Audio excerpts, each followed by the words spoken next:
आइए देखें थर्मोप्लास्टिक्स और थर्मोसेट पॉलीमर्स में क्या डिफरेंस है। थर्मोप्लास्टिक्स वो होते हैं जिनके शेप हम बार बार चेंज कर सकते हैं by the application of heat and pressure. Heat और प्रेशर के एप्लीकेशन से हम उनके शेप को बार बार चेंज कर सकते हैं। तो वो जो पॉलीमर्स होंगे वो क्या कहलाएंगे? थर्मोप्लास्टिक्स।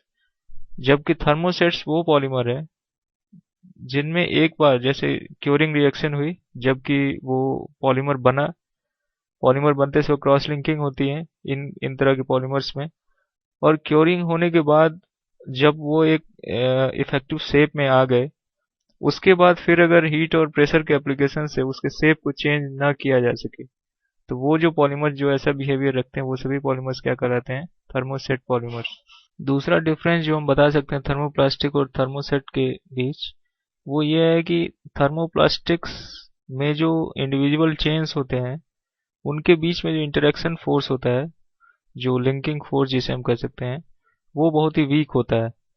जबकि जितने भी थर्मोसेट पॉलीमर होते हैं उनमें पूरा का पूरा मास एक दूसरे से जुड़ा होता है क्रॉस लिंकिंग से। तो ये सभी जो पॉलीमर्स होते हैं नॉर्मली क्रॉस लिंक पॉलीमर्स होते हैं थर्मोसेट्स, और क्रॉस लिंकिंग की वजह से उनके बीच का जो इंटरेक्शन फोर्स है वो नॉर्मली स्ट्रॉन्ग कोवेलेंट बॉन्ड्स होता है।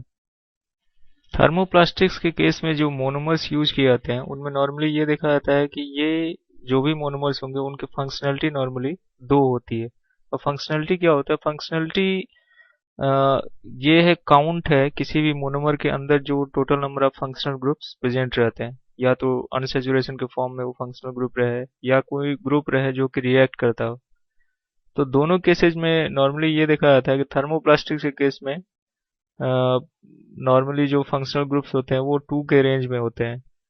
जबकि यही थर्मोसेट का अगर हम एग्जांपल देखें, तो थर्मोसेट के केस में जो भी मोनोमर्स यूज किए जाते हैं उनकी फंक्शनैलिटी हाई होती है, और फंक्शनैलिटी हाई होने से ही क्रॉस लिंकिंग पॉसिबल हो पाता है। अगर फंक्शनैलिटी 3 से कम होगी किसी भी मोनोमर की, तो उस केस में थर्मोसेट पॉलीमर्स नॉर्मली नहीं बन पाते हैं, क्योंकि यहाँ पर क्रॉस लिंकिंग जो होगी वो दो जो फंक्शनल ग्रुप्स होंगे वो तो चेन फॉर्मेशन में काम आएंगे, और थर्ड या फोर्थ जो उसके बाद वाला जो होगा फंक्शनल ग्रुप, वो क्रॉस लिंकिंग के काम आता है। इसलिए नॉर्मली यहाँ पर जो फंक्शनैलिटी होती है मोनोमर्स की वो हाई होती है। नॉर्मली जितने भी थर्मोप्लास्टिक्स होते हैं उनके एवरेज मॉलिक्यूलर वेट्स हम डिफाइन कर सकते हैं कि इस पॉलीमर का एवरेज मॉलिक्यूलर वेट इतना होगा। लेकिन जो भी थर्मोसेट पॉलीमर्स होंगे उन केसेस में हम एवरेज मॉलिक्यूलर वेट डिफाइन नहीं कर सकते, और इसका रीजन क्या है कि इस केस में इंडिविजुअल चेन्स नहीं पाए जाते हैं, सभी चेन्स आपस में क्रॉस लिंकिंग से जुड़े होते हैं। तो कोई भी इंडिविजुअल चेन जिसका कि मॉलिक्यूलर वेट हमें डिटरमिन करना होगा या जो हम कर सकते हैं, वो इंडिविजुअल चेन्स थर्मोसेट के केस में नहीं पाया जाता है। तो यहाँ है नो इंडिविजुअल चेन, और जब इंडिविजुअल चेन नहीं होगा तो उस केस में मॉलिक्यूलर वेट हमेशा अनडिफाइंड होगा।